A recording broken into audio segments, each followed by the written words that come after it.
Super fresh at hot off the press. Artista update para sa inyong mga beshi.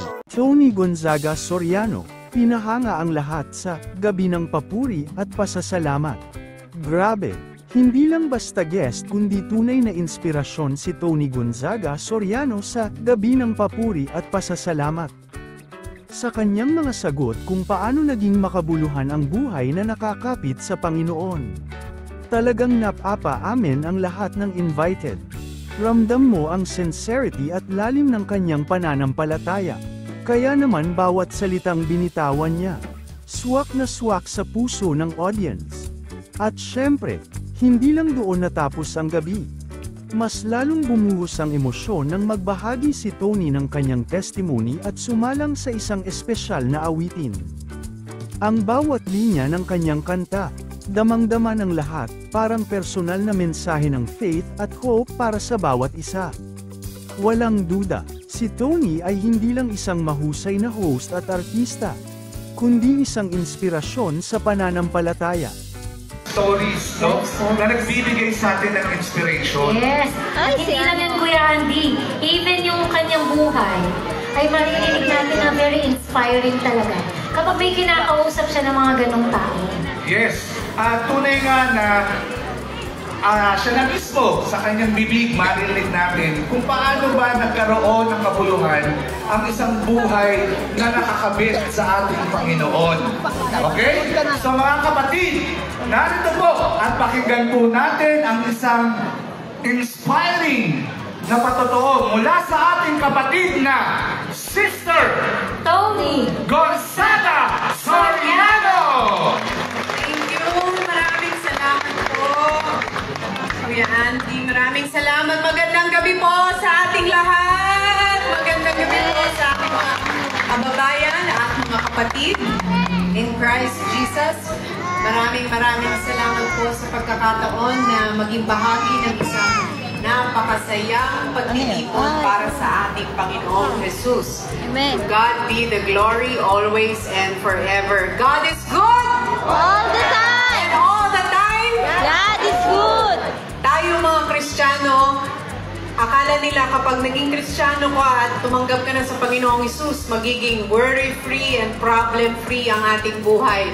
Pero naranasan natin to at nararamdaman ng bawat isa sa atin ito na the more kang lumapit sa Panginoon, the more na maraming pagsubok at paghihirap ang ibibigay sa iyo ng kaaway.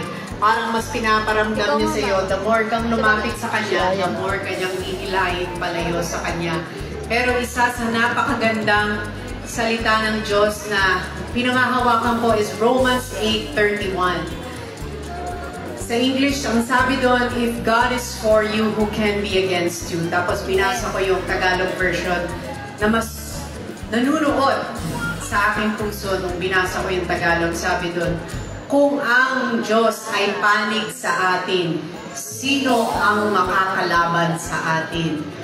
Napakagandang pangako ng salita ng Diyos na kung ano man ang ating pinagdadaanan, gaano kahirap, gaano kasakit, lagi nating iisipin at the end of the day, if God is for me, who can be against me? At kahit gaano kalaki ang pagsubok, kahit gaano kataas ang bundok na inaakyat natin, sabi sa Romans 8:28, everything works for good for those who love God. Kahit gaano kasakit, kahit gaano ka-painful, kahit gaano kahirap ang ating pinagdadaanan, in the end, everything will work out for good because we love God. At gaya ng sinabi ni Joseph sa kanyang mga kapatid, yung ginawa ninyong masama sa akin, ginawang mabuti ng Panginoong Diyos. Kahit anong gawing masama sa inyo ng inyong kapwa, if you know it in your heart that God is for you, in the end, He will work out everything for your good. Amen. Mukhang masama, mukhang dehado, mukhang alanganin, mukhang mahirap, mukhang talo, pero in the end, ang anak ng Diyos always comes out victorious. Amen. Because we have a God who won the victory for us, rose on the third day so that we can live with Him if we continue to believe in Him, accept Him as our Lord and Savior, Jesus Christ. That alone, to be called a child of God, is a victory. Dahil alam natin that if God is for us, if we know it and we know it in our heart, that if our God is for us, no one and nothing on earth can stand against us. Amen. And with that, nais kong ibahagi sa inyo ang isa sa mga paborito kong Christian songs na lagi kong inaawin. This has been my finale song nung nag-celebrate ako ng aking 20th anniversary na pinahintulutan ng Panginoon i-celebrate ko sa Araneta Coliseum. I told everyone, sabi ko, this is the best way to end this concert. This is the best finale song to end this concert because truly, I am nothing without Jesus Christ. My whole life is nothing without Jesus Christ.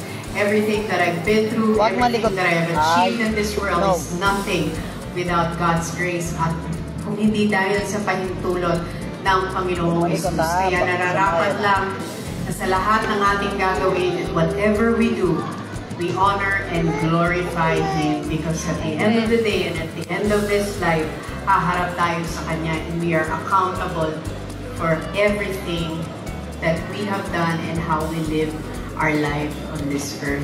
And with that, nais kong i-share sa inyo ang aking isa sa paboritong awitin because truly, there's nothing more wonderful and there's no one on earth who has a more powerful name,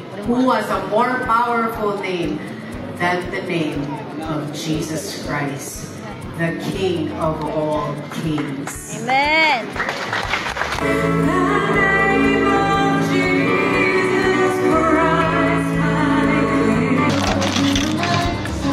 Great, pagsasama ko.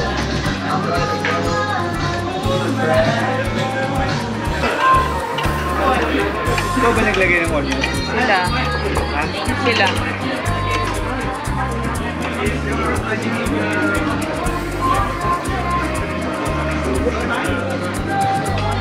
Panoorin yung mabuti.